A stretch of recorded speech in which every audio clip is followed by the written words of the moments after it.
Good afternoon, everyone. A warm welcome to the earnings Zoom webinar of DigiSpice Technologies Limited for Q4 and FY23. We have with us Mr. Dilip Modi, Chairman of DigiSpice Technologies, Mr. Sanjeev Kumar, Co-founder, Executive Director, and CEO of Spice Money, and Mr. Sunil Kapoor, Full-time Director and CFO, Spice Money. Before we begin, I would like to state that some of the statements made in today's discussion may be forward-looking in nature. The actual results may vary as they depend on several external factors. A statement in this regard has been included in the results presentation sent to you earlier. We will commence the call with management taking you through the operational and financial performance for the period under review, following which we will have an interactive Q&A session. I would now like to invite Mr. Dilip Modi to commence the presentation. Over to you, Mr. Modi. Thank you, Shiv. Good afternoon, everyone. On behalf of DigiSpice Technologies, I would like to welcome you all to the FY23 and Q4 presentation. We have been as a team, engaging on this platform with all of you over the last 2 to 3 years.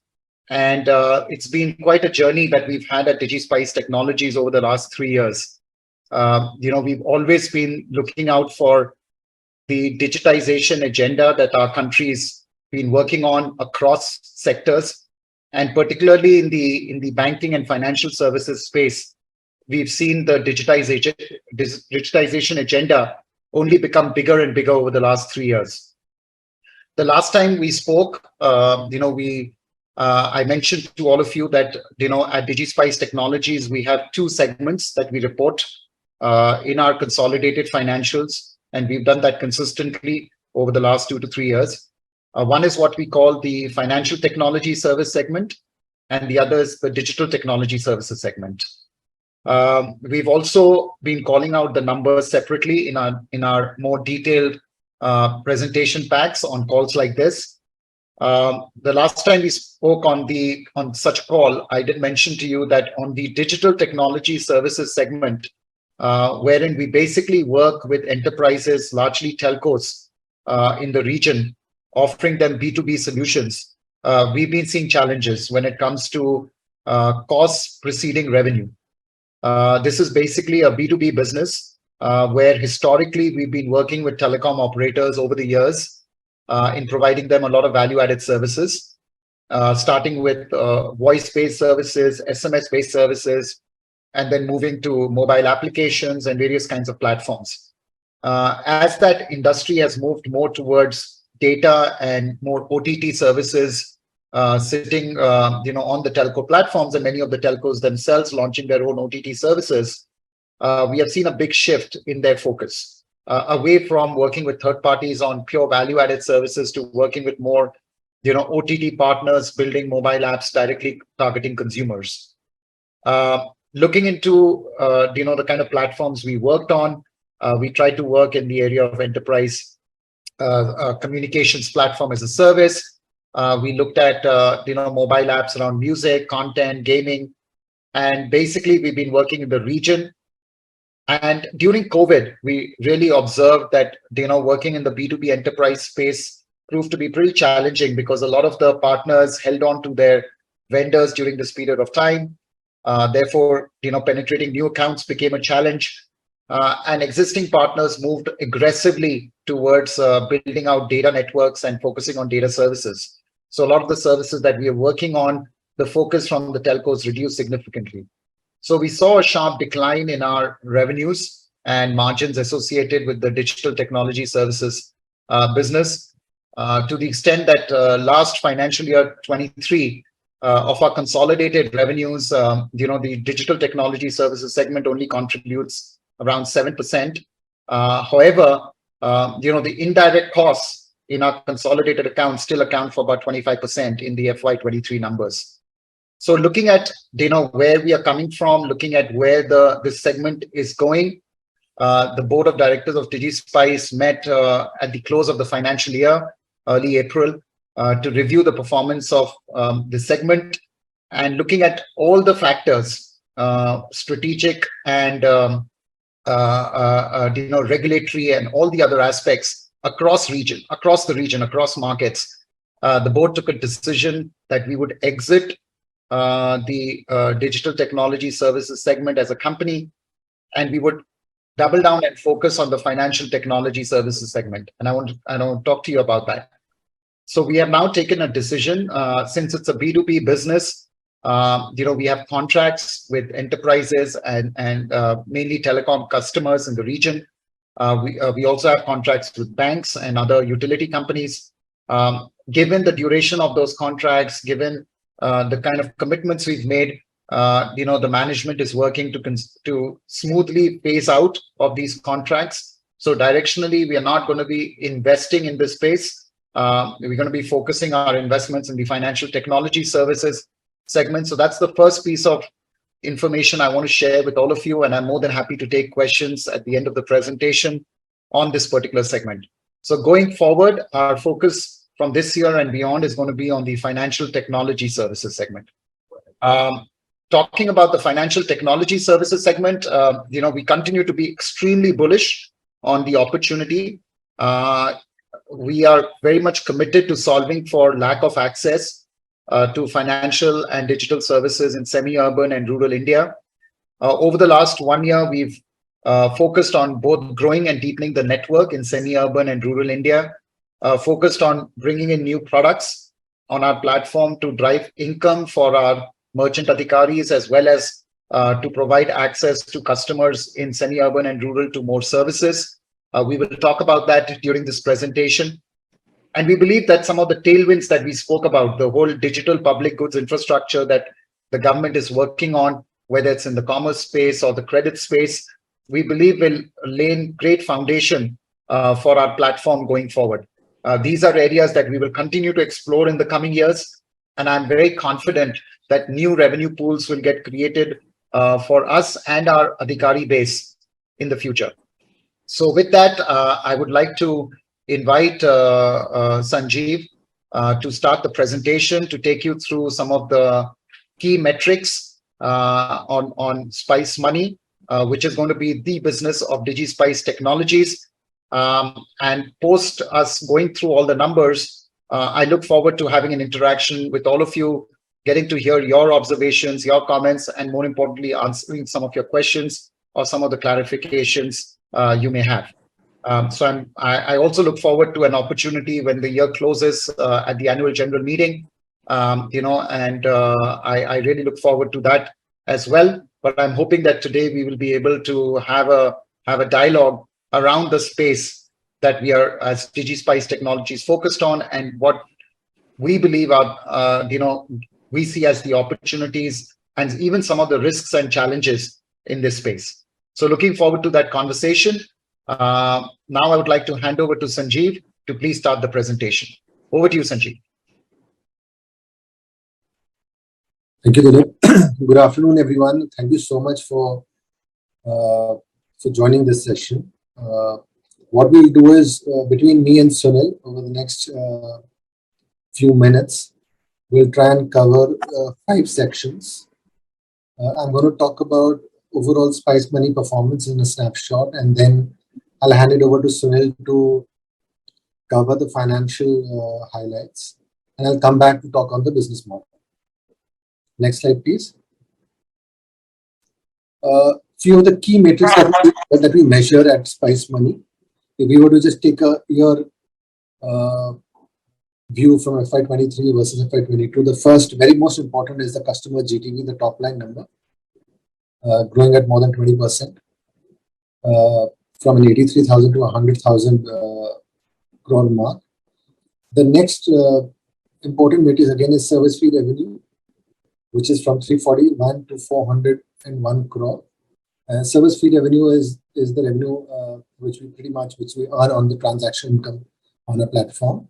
This is again about a 17% rise. And the third, which is the service fee GM, 114 to 145, which is again about 25% growth. EBITDA does look lower than last year, but we'll talk about it. There are some, like we had said earlier, while we maintain to grow the core business, but there are other businesses, emerging businesses that we want to focus on, for which we're trying to build.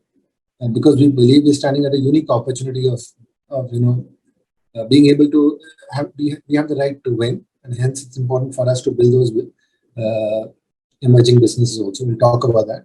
Number of adhikaris, we were 1 million when we started the year. We are 1.2 million now. Number of villages, again, just to demonstrate our focus on rural India, from 2 lakh to 2.29 lakh, and the number of blocks, which is the semi-urban area, over 6,500. So these are few very, very key important matrices. We'll talk about details on each one of them in the financial matrices. Next slide, please. Similar matrices on a quarterly basis. Q4, 24,000 to 25,000, a 5% increase. Service fees pretty much flat. Service fee GM again, roughly about 6% increment. EBITDA lower than this, but when you look at it's a 3.5 crore, but when you look at the details of the financial highlights, which Sunil is going to touch base upon, on the back of a 9 crore, you will realize the way the trend is moved up in the last quarter. So I think that's something that's going to come out very, very in a stark manner in the next few slides. So Sunil, may I request you to take over the financial highlights now? Can we go to the next slide, please? Yeah, Sunil, over to you. Thanks, Sanjeev. Good evening, everyone.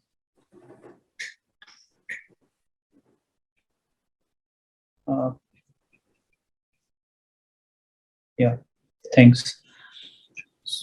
So in this slides, we are covering the financial highlights of Spice Money. On the left-hand side, there's a 4 years run, how we have performed in the last 4 years, just to give an idea about that. Our customer GTV is growing by 66% CAGR, and year on year, though this year the growth has contracted to 20%, and in the same manner, but the gross margin is grown in the last year by 27%.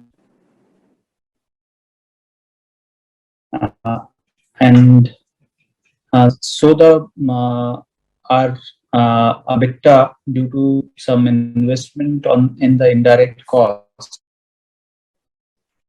which is almost 50 crores, the last year is 9 crores, and EBIT is 1 crore. I will explain the makeup of this also. That's why there is a contraction in the EBITDA on overall basis in the next slides. And if we see the Q4 financial year 23 performance, our customer GTV has grown by 5% year on year. And if we see the gross margin, that has also grown by 5%. And almost the indirect cost is almost was stable in this quarter in comparison to the previous quarter, and EBITDA of 3.5 crores if we compare from the payment with respect to the EBITDA, and in comparison to the negative 1 crore. And if we see on the service fees fee, GM on service fee revenue, that's from 28%, it's improving kind of year on year to 36%, which is in the last quarter, it's 38%. And that's on the product portfolio. That's the service fee GM on service fee revenue is improving kind of year on year. We can move to the next slide, please.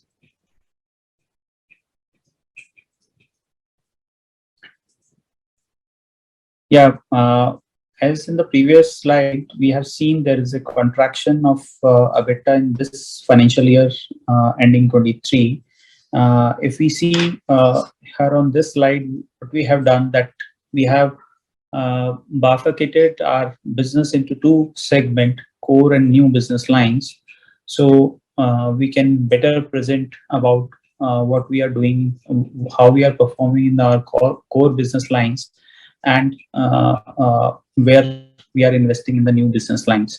So if we see on the end, this core business line and new business line, Sanjeev will cover in the next presentations on the business, how these are kind of how we have classified these core business lines and new business lines. And if we see on the EBITDA side, in this if we see that core business lines, we have a kind of a stable EBITDA, though we have increased our gross margin from the last financial year from 127 crores to 165 crores, which is almost 38 crore gross margin has increased. So same value of investment we have done to expand our channel, and so the core business line EBITDA is on the same line as was in the previous year. And if we see on the new business line, which was having some, we have added more lines from the last financial year, there is a 10 crore EBITDA loss in the new business lines, because these business lines are kind of emerging, where we are investing for the future, and they will show the results in the coming period. And on the same line, if I explain the EBITDA, EBIT for the year, why it is so in comparison to 22 crores of EBITDA in the last financial year, and EBIT was 21 crores. The difference lies in the higher depreciation. Though we have another income of additional 2 crore rupees, but we have 8 crore rupees of depreciation and amortization, which was primarily due to the devices what we have deployed in the market, and we have depreciated those devices, and we have also taken a call with respect to some exceptional item which you can see in the results. With respect to that, whatever the devices we were having in the market which we have capitalized, we have kind of write it off, because from the perspective of that physical verification and taking the control of those devices is quite practically difficult. From that perspective, we have taken a call to take a hit one time as a special item, and that's so the reason of EBIT is less in comparison to the previous year EBITDA to EBIT proportion, and that is due to depreciation of the devices, which going forward will I will say that going forward the depreciation will be very minimal in comparison to this 20 crore figures. Maybe almost 15% of what we are seeing here on this slide for this financial year. We can move to the next slide, please. This is this sheet contains of the overall consolidated financial summary of fintech segment and other segment. Fintech segment I have already covered. On the other segment, where Mr. Dilip has already provided the details about that this segment primarily consists of digital technology services segment, from which we are exiting. If we see that this segment was a dragging for overall results, and we can see that EBITDA for this financial year also, that's other segment have a negative 23 crores EBITDA for this financial year, and in the EBIT also that's a 14 crore negative. So going forward, this segment as we are exiting, we have announced for exiting, we will be seeing that loss is coming down from the coming quarters, and we will be exiting maybe in 9 to 11, 12 months from this business, as there are some contracts already. We have to kind of honor those contracts. We can move to the next slide, please. So these are the, this slide contains of some key operating metrics which we track and which we intend to share with you guys also. That one is service fee revenue. That's in last 3 years it has grown in 45% CAGR, and quarter on quarter. So there is a not much increase, but that's on overall basis it is increasing. And the same way, the customer gross transaction value has also grown by 48% CAGR, and quarter on quarter it has grown by 2%. And if we, because we are primary product and major product, hook product is APS, and we track the market share also. And for we have gained the market share year on year basis. And in last year we were at 16.4%, and we have gained 8 bps, that's 17.2%. Can we move to the next slide, please? So this slide contains about the products, how we have performed on the key products. On the left hand side, that's APS GTV that has grown by 36% CAGR, and though even we have seen some headwinds during this year about APS. Even then, we have grown. And MTM, we have grown by 24% CAGR, and there is some contraction on that on quarter basis. Recharge GTV, if we see that we have grown by 19% CAGR, and we have seen some contraction in this quarter on that, though that's not significant, but that's a kind of a settling down kind of. There is always a not always a hockey stick growth. Always some quarters may have some contraction due to one or another reasons. If we see the bill payment GTV, that has also grown by 130% CAGR in last 3 years. And if we see that on the quarter-on-quarter basis, this has grown by 19%. And there's a split of EMI and others in this bill payment, and EMI has also improved from 391 crores to 533 crores. So there's a significant jump in the EMI GTV that is getting through BBPS payment system. We see on the CMS, which is a agent-based collection for the enterprises, there's a growth of 562%. That's a starting point of the financial year 21. We had started that, and if we see the growth quarter on quarter, we have 9% growth in sequential quarters.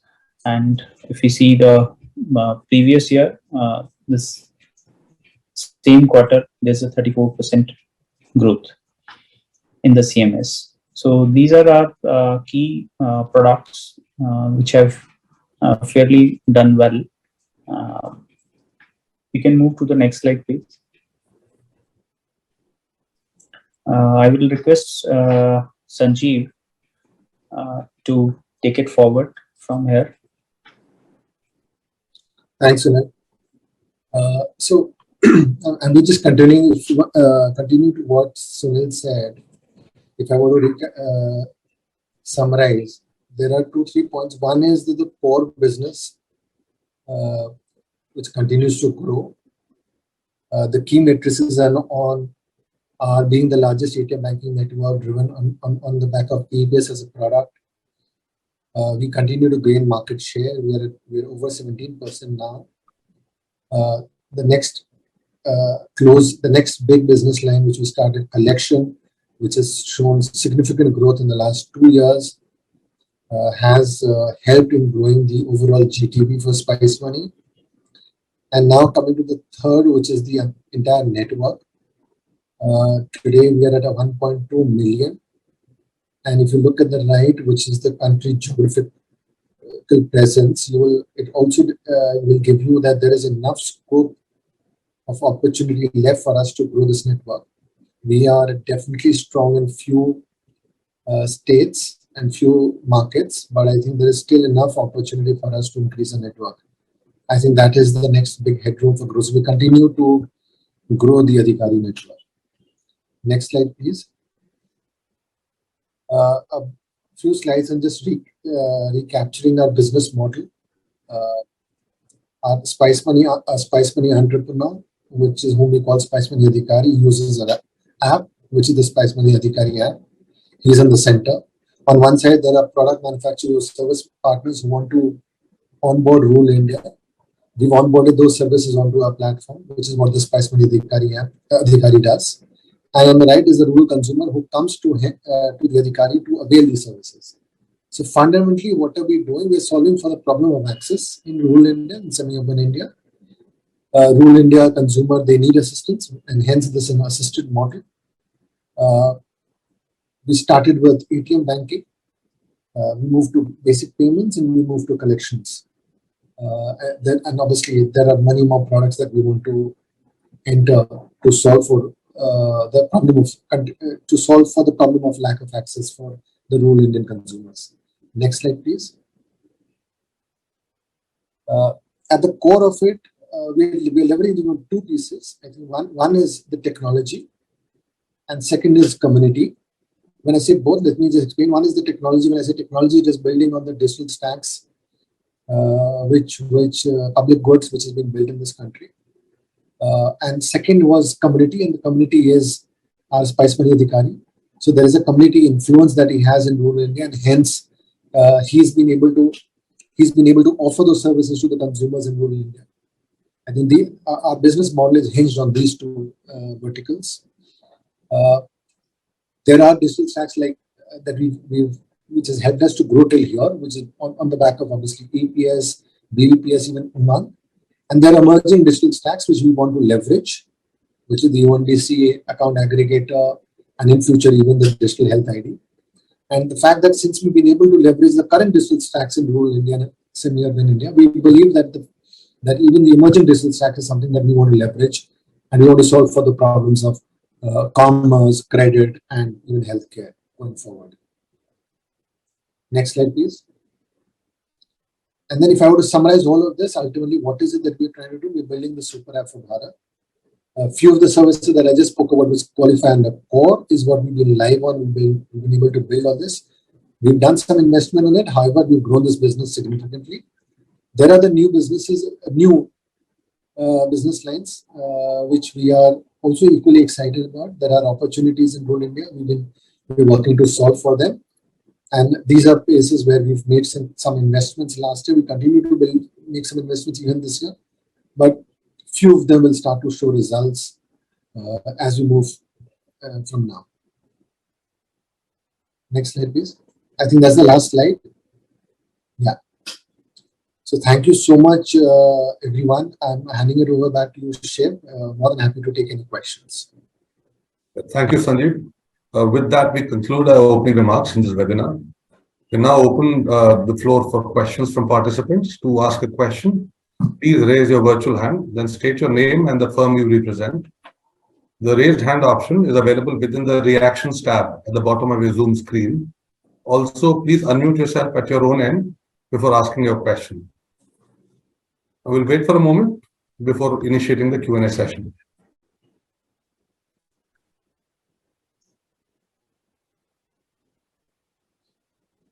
The first question is from Sunil G.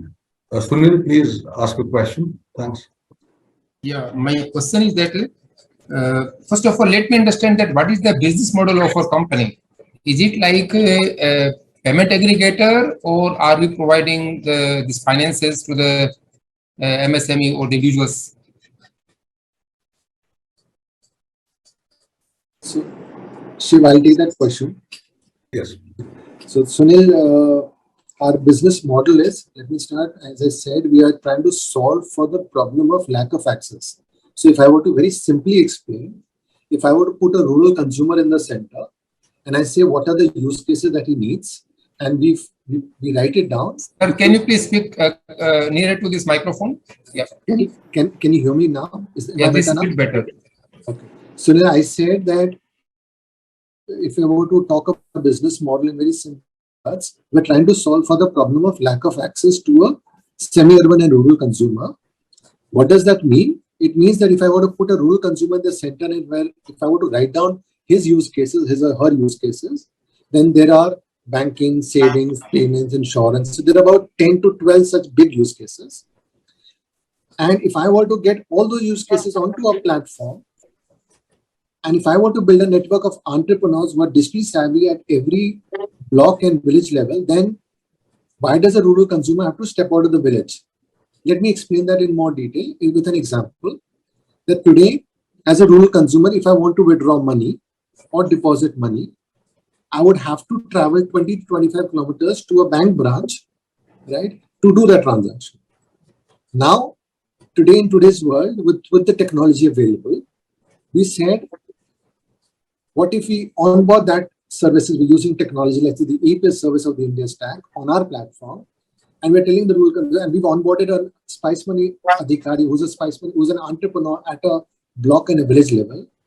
Then the rural consumer today goes to him and he says, listen, I have an account here. This is my Aadhaar number.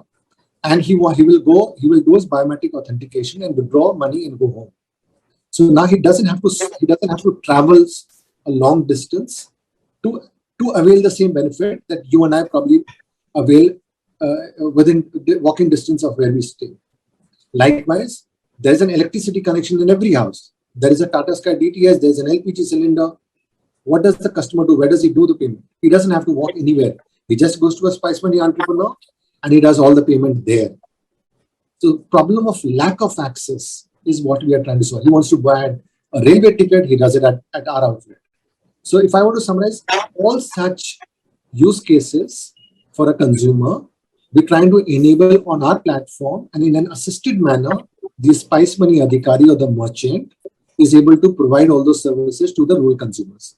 Today, we service from the 1.2 million Spice Money entrepreneurs, we service about 25 million consumers every month on our platform. So, like next time, can you please put a slide in the PPT highlighting all the different kind of services we are providing, so that we can know a bit better about the company? Maybe if we can go to slide 15. Can we just show slide 15, please, on the presentation? Yeah. If you could just increase zoom on this slide, please. Sunilji, can you see this slide? Yeah.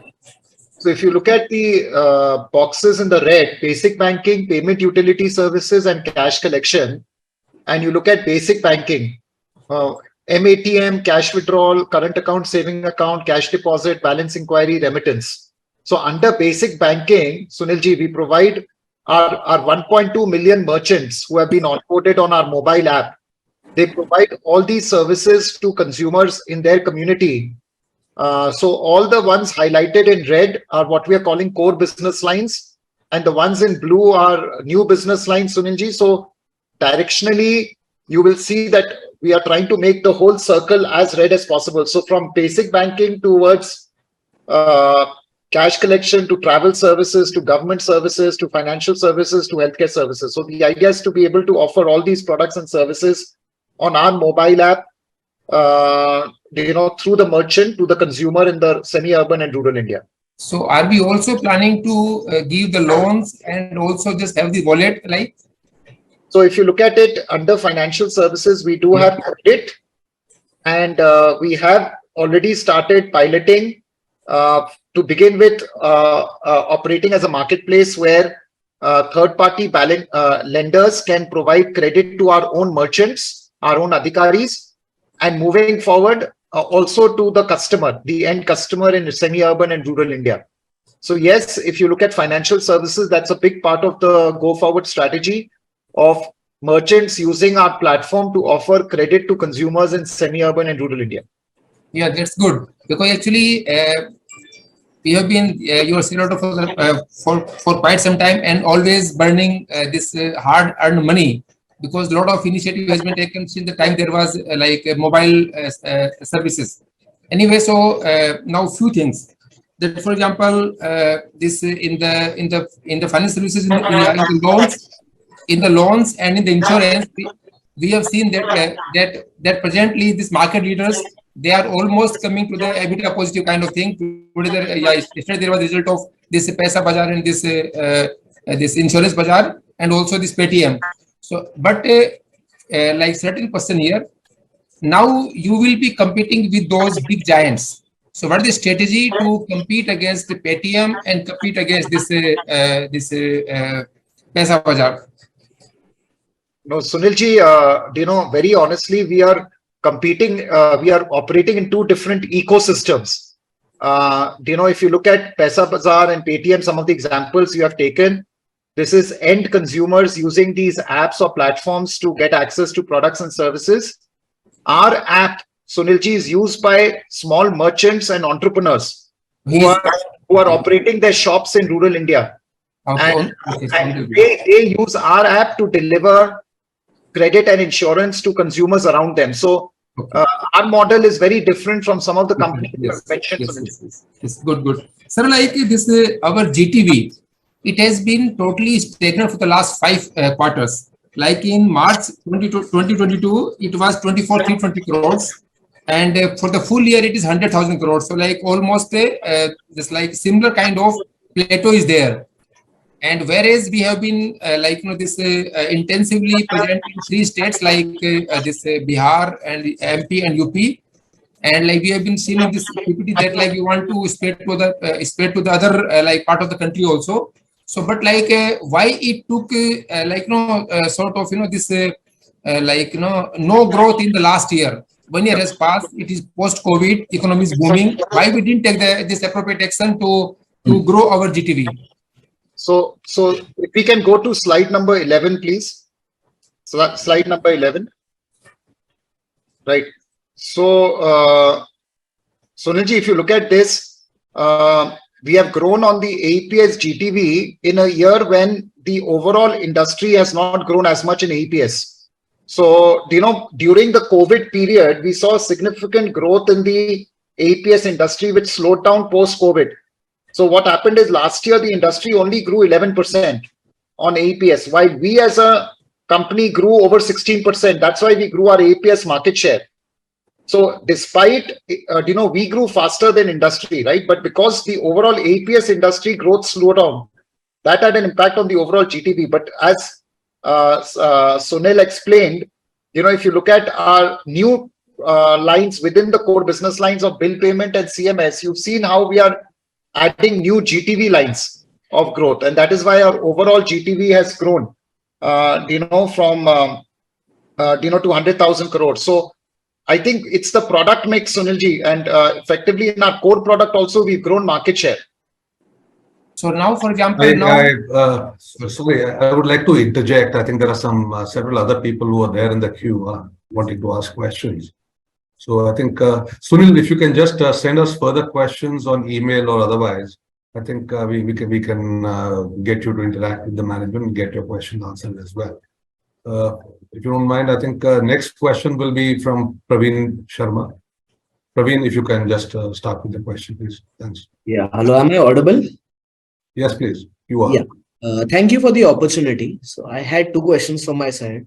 Firstly, I wanted to understand what role are we playing on the ONDC platform and what is the timeline we are expecting for this platform to be fully operational? My second question is on the Adhikari network. So what kind of contract do we have with them? Is there some kind of exclusivity arrangement that they have with us? And what is the target we plan to achieve in terms of Adhikari numbers in the coming years? So these are my 2 questions. Thank you.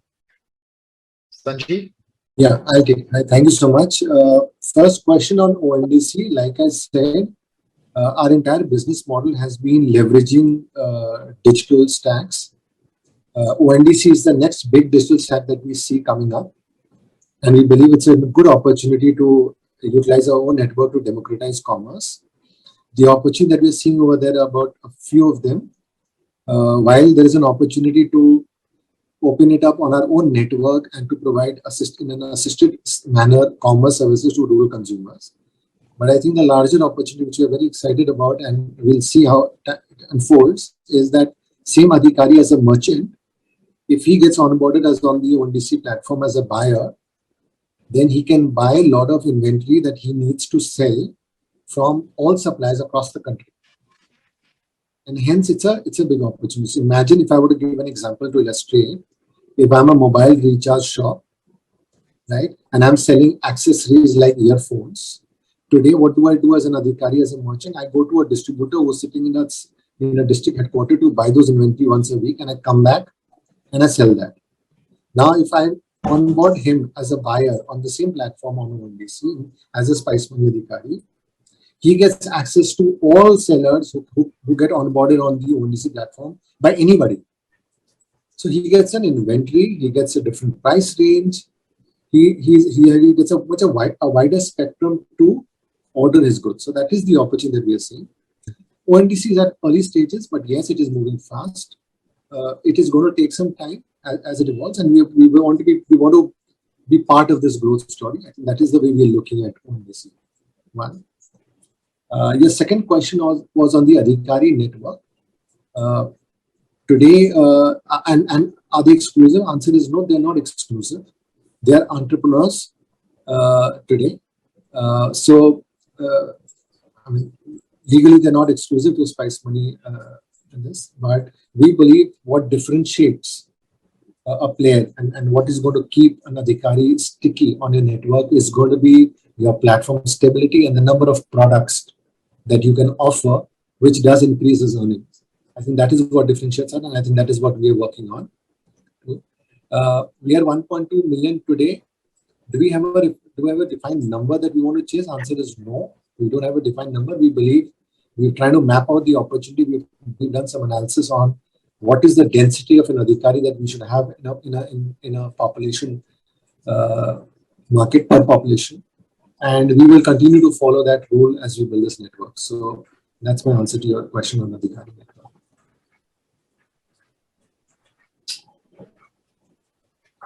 Okay, I think we'll turn to some questions that appear on the chat box. The first question is from Rishu Dhawan. What will happen to the legacy system? I think Rishu is talking about the B2B business. Will it shut down as contract expires in the next 3 to 4 quarters? Or is there any opportunity to sell it off and generate some money as well? What will be the impact on the balance sheet and P&L for 2023, maybe for FY24? That is. So, Rishu, let me take that question. So basically, these are all B2B contracts, Rishu. So to begin with, wherever we have built some intellectual property where we've been running these contracts, but we have some IP, we have an opportunity to sell off and generate revenue. Wherever, it is a contract which is as per tender, then there are guidelines in terms of ability to transfer, sell, because it depends on what's written in the contract. Directionally, our goal is to exit all these contracts by ensuring business continuity, because these are important relationships and we have to honor our contracts as a company. So wherever we see opportunity to generate revenue, we will look at it. Wherever it is a simple transfer of contract, we will basically just close the delivery of the contract as the contract expires. So it's a combination of both the points that you mentioned. The impact on the balance sheet and P&L, Rishu, of course, our goal is to, come out, not with a lot of negative impact, because certain contracts we will have to exit and certain costs of people we'll have to carry for some time on our books. So I will not be able to call out exactly the impact for this financial year, but needless to say that directionally, as I look at the year next, this segment, which was, holding back our growth and profitability, will definitely not continue to do so. So I will, look at more FY24 versus FY23, because some of these contracts, will play out during the course of this year. But we are definitely not investing in procuring new contracts or engaging to acquire new customers.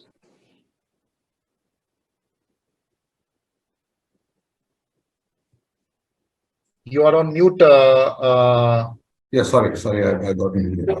The next question is also on the chat box from Harshit Jain. I've just started looking into the fintech business. What are the opportunities in this segment?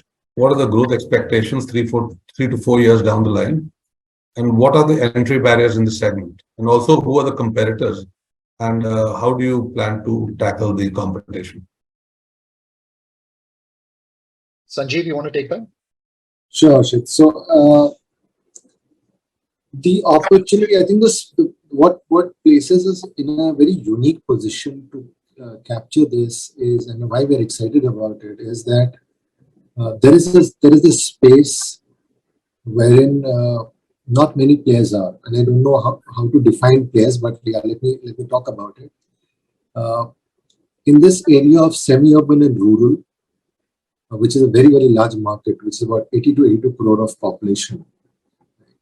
To solve for this problem of access, we don't see anybody. There are, on one side, there are payments banks, and there are central, on the other side, there are business correspondents solving for one need, which is about on banking. We've taken a slightly different role here. We believe that there's an opportunity to solve for all financial and digital services, keeping a rural consumer at the center. And I think that is what has played us, in my mind, puts us in a unique position. The fact that we are not licensed, we are a platform business, which gives us an opportunity to get all services that a consumer needs in a market which we believe is unexplored, and it's very, very large. Our unique model, leveraging technology and entrepreneurship, which is community-led, is the second big reason that I believe has given us, this places the Spice Money model in a unique advantage. Third, the way we see directionally over the next 3 to 4 years, like we said about that super app, if I were to get all those services onto my platform, make them red, and hence I'm able to offer all the products and services on my platform, is the first checkpoint that we have internally. Second point, if we do that, it definitely helps us as an organization to generate operating leverage, right? Use the same network. So I think that is the second big goal that we are looking at as an organization too.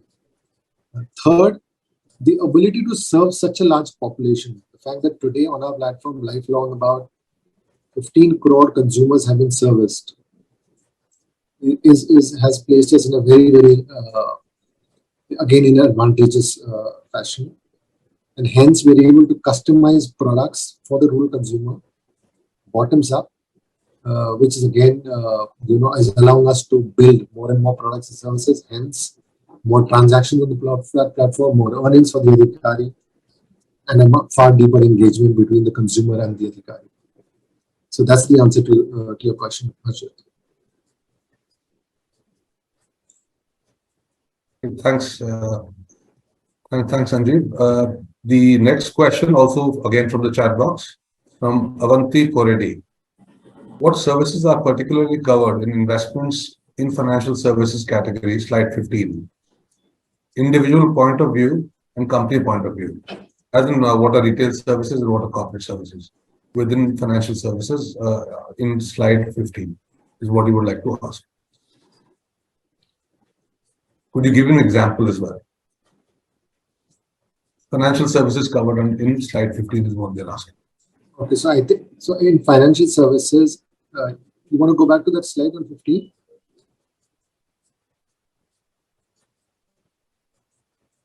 Yeah. Just open this up, just blow this up. So if the answer is, so what is savings, investment, insurance, credit, these are the typical financial services products. Under savings and investments, we're trying to look at all products like a micro FD, digital gold. We're also looking, we want to look at products in terms of even mutual funds, bonds, but again, it's going to have a life cycle of its own. At the present, we're looking at very simple products that we can get, which will be easy to be sold from an Adhikari network. Yes. Okay, so the next question, we see a raised hand from Sunil G. Once again. Sunil, please ask a question. Thanks. Okay, The other expenses in the March 2022, it was 18 crores. Now, during the last year, our GTV is almost flat, but other expenses have increased from 18 crore to 27 crore. There is about 50% jump in other expenses. So, what steps are we going to take to reduce it significantly in the next year? Sunil? Sunil, you want to take that? Yeah. So basically on the expense side, we had done some investments. If we see, just a moment, you are referring for the overall expenses or? Yeah, in consolidated. Can you specify? Yeah, in consolidated. Yeah, maybe we can go to slide number 9. In please. consolidated. Slide number 9, if you can just zoom that, please. Yeah. So just bringing it up. Yeah. Yeah, Sunilji, Which number you are referring? I'm referring the consolidated result in the no, I'm referring to the P&L account. Consolidated P&L account. Other expenses 1806 lakhs in 2022 quarter, and this quarter it was 27 crore.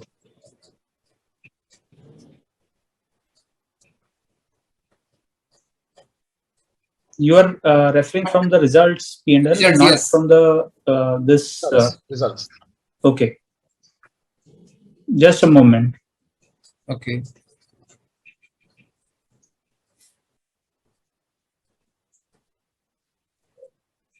Hmm. 27.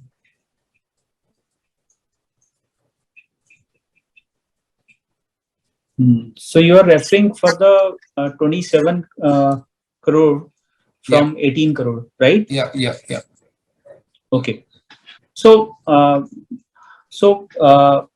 giving the explanation towards this 9 crore jump, if you see that indirect cost, which is primarily these other expenses and employee benefit expense, this is a change in the, I will say that on the marketing, traveling expenses, and some of the administration expenses. This is primarily a combination of both the segments. So if we go through this separation of it, that we have invested in the manpower on the ground, and from where we have to kind of have the travel expenses increase in the admin expenses, which is in other expenses, one in March 22, which is in this quarter. And there is also some of the expenses with respect to closing down of some subsidiaries in the DigiSpice technologies. Those are the legal and professional expenses that has kind of come up over there. So that's the reason, but that will not be kind of a continue with respect to going forward. And some of the other expenses may be having that some write-off for the provisions what we have done for the collections in the DigiSpice services business. So it's a combination of that. Primarily, I will say on the operational side, that what I mentioned with respect to the travel expense in the marketing cost, and second, with respect to the foreign exchange loss and foreign exchange loss and the provision for doubtful debts? See, whatever it can be, I think it requires the this urgent attention, kind attention of Mr. Dilip Modi and Mr. Sanjeev Kumar, because now I'll tell you something different. Because in year 22, the other expense were 65 crores, and in year 23 it is 93 crores. Means 28 crore jumps, a 45% jump, which is totally unacceptable. And like this, like if you further deep down it, you can see in this December quarter also this expense is 23 crore. So like almost in 4 quarters, it's in the range of 23 crore, whereas it was only 16 crore average in the in the last year. So it cannot be like whatever expense you are saying. For example, now we are present only basically in 3 states. Now we are planning to like spread to the other state also. If the same like rate of this admin traveling expense will go, it means we will never be like this net PAT positive. So why don't we use the technology? Like for example, like nowadays mobile is free, net is free. So why don't we use this technology to reduce our cost also when we spread to other countries, to other states? You're right that we have increased the cost, but I please appreciate that we have invested into the other segments also, for which we will be seeing the results in the coming quarters, what we had shown in our presentation with respect to the Spice money. And for the DigiSpice business, wherever the cost has increased, that is primarily we mention it out that we are bleeding over there and we want to get rid of. That's why this decision has been taken. So you will find that there will be a reduction in the cost due to the decision what we had taken to kind of shut down and come out from the DigiSpice services business. So, yeah, please. Sunilji, if I was to add, I think very clearly you'll have to look at the other expenses between businesses we are exiting and businesses we are continuing. The business which we are continuing, which is the financial technology services business, we agree with you, Sunilji, that we are very committed to building out a model where we are more tech-led than people-led. However, we are working in an ecosystem which is semi-urban and rural India, where we cannot be pure digital. We have to be digital and physical. And that is our moat going forward, because we have to also ensure that we are able to engage with our adhikaris on the ground. But we are leveraging technology wherever we can. So, Sunilji, we are very much conscious of the fact that in this business, we have to deliver operating leverage, and that will only happen if our revenues grow faster than costs. But we know that this is a business of scale and scope. So we have to extend and build scale, which means reaching out to more parts of India and using technology and third-party feet on street.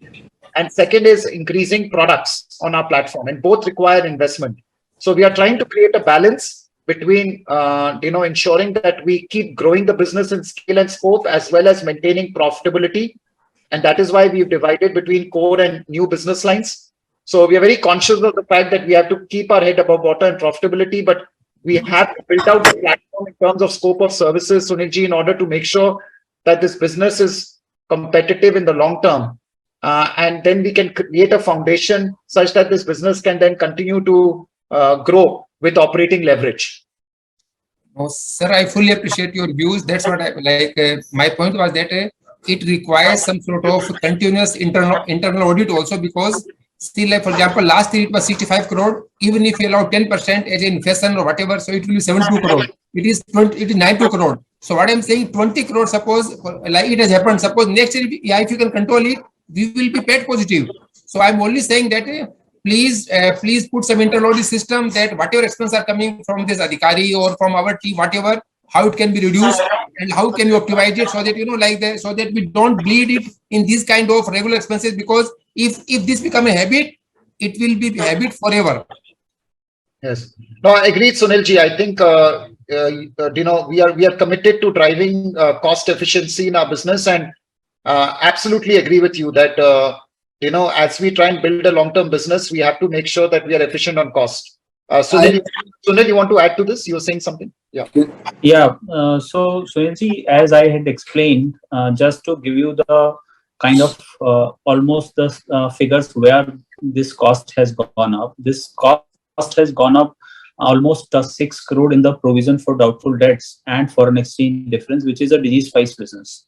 Okay, 6 crore has gone into that, and almost 1 crore is in the additional expenses with the legal and profession, what I had called out. So 7 crore has gone into this, which is not a kind of a regular item, and which relates to DigiSpice only, because you were referring about that we have to expand into the other areas also, these services. So of course, we are cognizant of that, and just for information, nothing to kind of offend you, we have an internal audit system, and that reports to audit committee, and we are cognizant of that aspect. I want to assure you that we have taken this decision of shutting down by much deliberation, that we are not able to kind of take that business positive, and that was dragging our results and giving the picture what you are painting it, which is very much correct. So we are in I will say that whatever you are saying is correct. So, and we have taken the cognizance of that, and we are acting also on the same line. Good. Last question, Mr. Sanjeev Kumar, that for example, for FY 23-24, what is the target for GTV as against rupees 1 lakh crore, which we have achieved in year 2023? So Sunilji, I want to start from the last conversation, then I'm going to go here. I think it's very important because it's not about you, but it's for everyone. I think there are two. The fact that we are exiting the other B2B business, which is dragging on the profitability, is a very, very important demonstration of profitability for us. Second, even if you look at the cost of the last 2 quarters for Spice Money, you will realize that it has been at a static level of 39 to 40 crore max, which means our own lens to look at cost is a very, very important one, and we'll continue to do that as we build the business too. Third, I do not want to call out a target number for GTV, it will not be fair, but I think I definitely want to call out for here is that it's not only GTV, as we scaled up, and it's a large GTV business that we are on. I think the opportunity is also to increase more on the GM side. So the service fee, GM vis-a-vis service revenue, which is now at 36, I think the opportunity is to increase that and not just look at GTV. So while GTV will increase by certain percentage, I think opportunity to get more products which can have far more revenue impact and GM impact is going to be something key for us. So that's how the way we are looking at the next year. So like, where do we see our company in 3 to 5 years, and who are our main competitors? So Sunilji, like I said, there is payments bank on one side, but then there are banks. They have their own limitations and advantages. We are uniquely placed being a platform organization, which allows us to offer all products and services which a rural consumer needs. And I think that is one space which there is nobody in, according to me, especially in the space that we are in, the segment that we are, the semi-urban and rural, and hence that is the advantage. Where do we see ourselves? Like we said, I think across all products and services onto our platform, that is on a product side, which increases the transaction, which increases margin and revenue. And directionally, this network has to be an operating leverage network because we are in the service business. So I think these are the 2 big points that I can call out what we will be doing. One humble suggestion, sir. Just excuse me, sir. One humble suggestion. Since our entire business is modeled on the finance, be it the payment of electricity bill, be whatever kind of thing.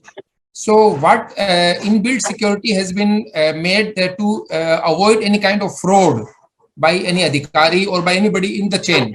Is it all the money flows through the online, or is there any case movement also? So what is the precaution we have taken for that? So you want to talk about it? Yeah, just to give you an idea about all the transactions are happening on the platform, which is stitched with the banking system or the NPCI.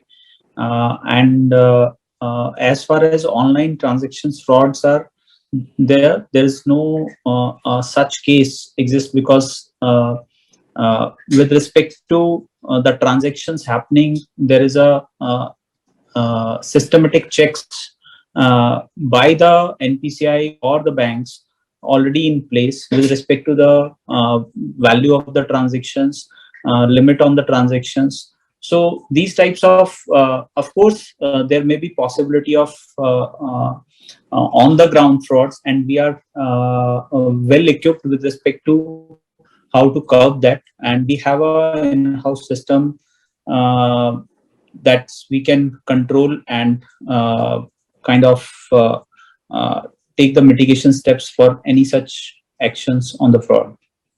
So you are saying that so you are saying that there is no movement of case, like it's everything is online.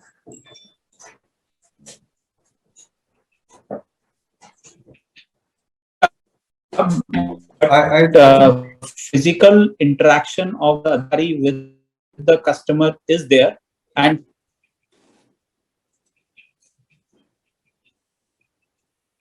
I'll move into the next question from the chat box.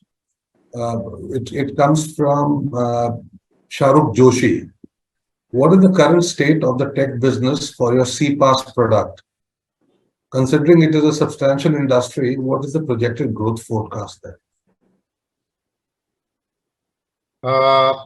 Let me pick on that point. Sorry, did you mention Shahrukh, Shiv? Shahrukh, yes, Shahrukh Joshi, yes. Yeah, I got it. So, Shahrukh, CPaaS, as you know, we called out a platform referred to as 𝐶𝐻𝐻. And this is a segment 2.5 years back we called out because we were very much present in the enterprise SMS business. And we thought that we could go omni-channel with our same enterprise customers because communication platform as a service is basically allowing enterprises to be able to get an omni-channel platform where they can communicate with customers not through just one channel, which is SMS, but multiple channels of voice, email, WhatsApp, and others.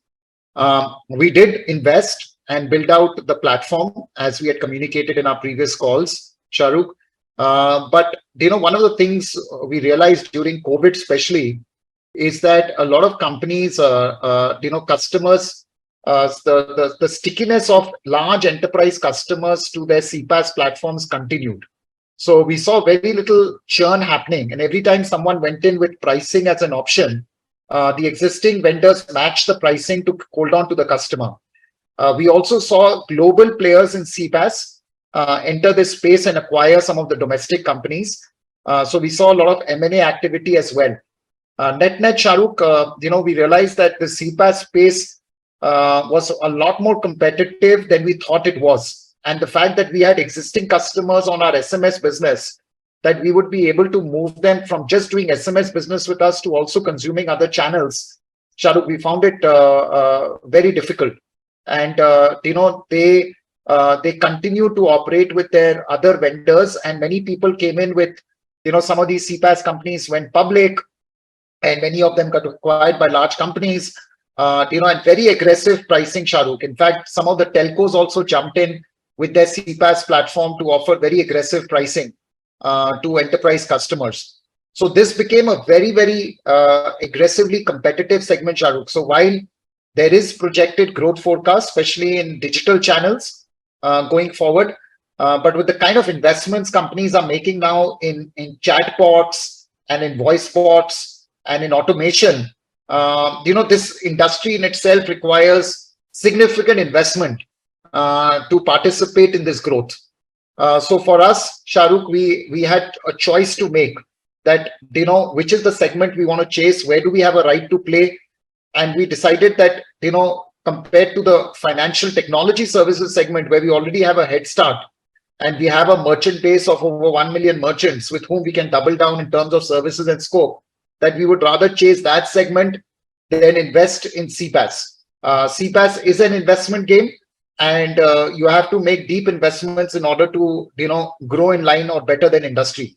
And so, strategically, in terms of, where are we better placed to extract better return and value for shareholders, we took a view that instead of CPaaS, let's focus on fintech. And that's where we are currently focusing. On the CPaaS product, we have built out the product. We are running it with some of the enterprises. We will continue to see if there are potential buyers of the product we have. But given what we see in the market, it's extremely competitive with lots of large and new startups who are entering the space. So, Shahrukh, our focus is to maximize our investment and opportunity in the fintech segment, especially in semi-urban and rural India. So that's where we'll continue to be focused, Shahrukh, going forward. Yes, thank you, Mr. Modi. I think the last question is a follow-up from Harshit Jain. What is the expected margin, that is operating margin, going forward? What do we, yes. You know, while Sunil can answer in more detail, I would say that effectively, you know, as we add more products to the platform, the idea is to improve on our take rate. But Sunil, you want to just talk about margins? You know, I think margins, I think margins dependent upon the product portfolio, and then the whole product portfolio, some of having a better margin and some are others. And now we are, for an example, we are now providing the CASA services, saving account services also. There is no GTV attached to that. So, gross margins are high if in terms of.